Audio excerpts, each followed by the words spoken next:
And that was quite a heavy blow. And another of one of those overarching right hands that again fell off the mark. He's got a nasty habit of throwing those punches. They'll tire you out. They're glaring when they miss. Good takedown attempt here. Jong Kim right into the guillotine, but unless he's able to get back into his guard, this is going to be a hard submission to finish. I'd like to see him try to utilize the fence, try to work his way back up. Aaron Steele's doing a good job of locking his arms around the lower body of Jong Kim, which gives him the ability to pull him away from the fence, make it harder to stand up. No more than 10 feet away from us here at ringside. And Steele's face for a moment there was jammed into the canvas. He's got it up 6 inches from the floor now, and his right hand is free to try and do some work. Jong Kim working that over-under grip. What he's trying to do is he's trying to sweep him over, using that right arm across his back and the left arm into the armpit. He's going to try to jimmy him over. I don't know if that's effectively going to work or not. He's working a neck crank submission here as well. Both of those escapes, wriggles free, doesn't he, the American? He can drive his knee through, he'll establish the mount. That's why you see Jong Kim trying to stop that knee from driving across his body. He's just trying to get his right leg out of that leg hold that the Korean has on him. And meanwhile, uses the right hands. 2 punches to the face and then comes under his arm and lands another 2. What Kim needs to do is he needs to scoot his body out towards the center of the ring, away from the fence. He also needs to bring that left arm and try to put it up into his armpit, establish that underhook. That underhook is very, very, very important. Oh, great job of reestablishing the guard there as you hear the crowd's appreciation. Very educated crowd here in Singapore. With this being a brand new event here in Southeast Asia, Martial Combat has done a wonderful job of flying in international fighters, obviously this bout being from Korea and the United States.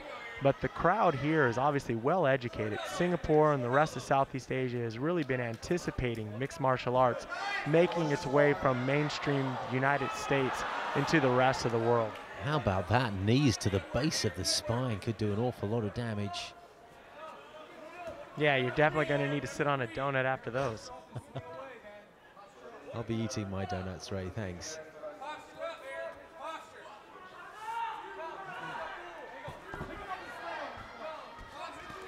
Good control here. Aaron Steele controlling the back of the head, grinding him into the fence, really trying to slow down the pace of this bout here. Landing a couple of punches to the face.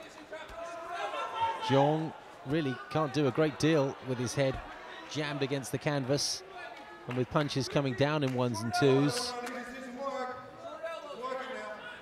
The referee calling upon them to work a little bit harder.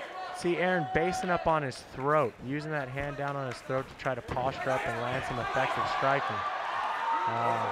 Capitalizing on it, he tried to pass to the half guard. He's got that underhook and he's looking to drive through and pass. Now he's established that side control position, meaning he's no longer stuck in the guard being when both legs are wrapped around your opponent. Working with his head down low, it almost looks as if he's trying to set up that head and arm submission, with Jong Kim being so experienced. Oh, and a turnaround.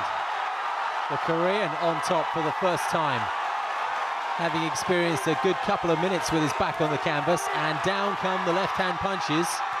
The referee won't want to see too many of them unanswered, but here they come, not to the head, which would be a more serious situation, but they're raining down on the body there. There's going to be some bruised ribs in the morning, but it looks as if Steele will be saved by the bell. 6 seconds left of this 4th round. Oh, you can see the desperation in his face. Aaron Steele on top for much of that round, but finished the round very much on the bottom. Not such an easy round to score, Ray. How do you see it? You know, it really kind of comes into the play of what judging and angle do you have, you know? Jong Kim seemed to control the first half of that round. He did get taken down, but really there wasn't a whole lot of effective strikes landed. He was able to reverse the position. Myself, coming from a little bit more of a grappling background, I think I would give a slight edge to Aaron Steele, but it wouldn't surprise me if the three judges ringside had that split amongst them. See, that's an interesting point. As a boxing fan, it's far easier to judge. The number of punches and the heaviness of the punches would decide who wins a round. But here, you're not just dealing with punches.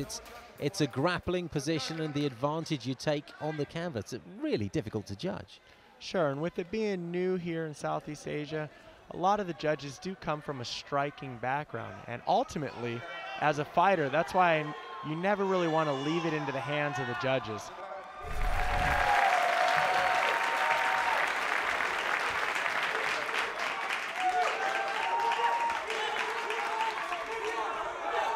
Well, again, Jong Kim was toweled down by his trainer at the referee's instruction. 4 rounds in the book, and I think what we can say is that it's close.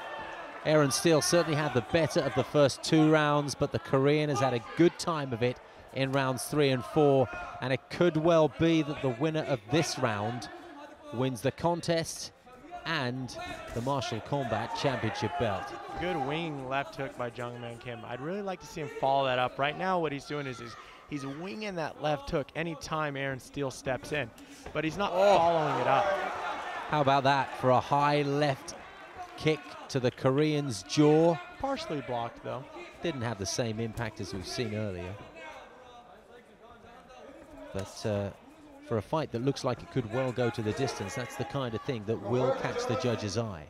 I mean, you have to wonder at what point in here is Jong Kim going to decide, listen, I'm not going to sit back and be content to lose a decision. Yeah.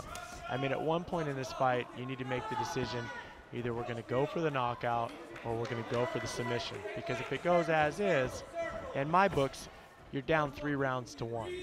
And at that point, you need to try to finish the fight. I mean, you've already spent 20 minutes in a fill-out process, and if you spend 25 minutes, you're going to be the loser. So I'm not saying abandon strategy, but I am saying maybe revisit your initial strategy. Yep, something needs to be done. If anyone's going to settle for this fight going the distance, it would probably be Aaron Steele, but must emphasize that's not confirmed. It is close, and the Korean, if he wins this round, may just edge it. We have 3 judges at ringside, and Ray Elby and Steve Dawson are neither of them, so bear that in mind. I'm really impressed with the cardio here by Aaron. I mean, a 25-minute fight, for those of you that have never experienced that, it is a very difficult bout to train for. Because we're not just training stand-up, we're not just training wrestling. What has to happen is you have to train all those transitions, and that's really what takes the gas out of the gas tank. So very, very, very impressive that these fighters are both still fighting forward. Good leg work from Steele. A left and a right kick coming in. Korean, both men in fact fighting open mouth, feeling the pace. They've already done 20 minutes work before they started this round. It's easy to try and equate 5-minute rounds with the number of 3-minute rounds that you might see in, say, professional boxing, but bear in mind, these guys only get 1 minute of rest every 5 minutes.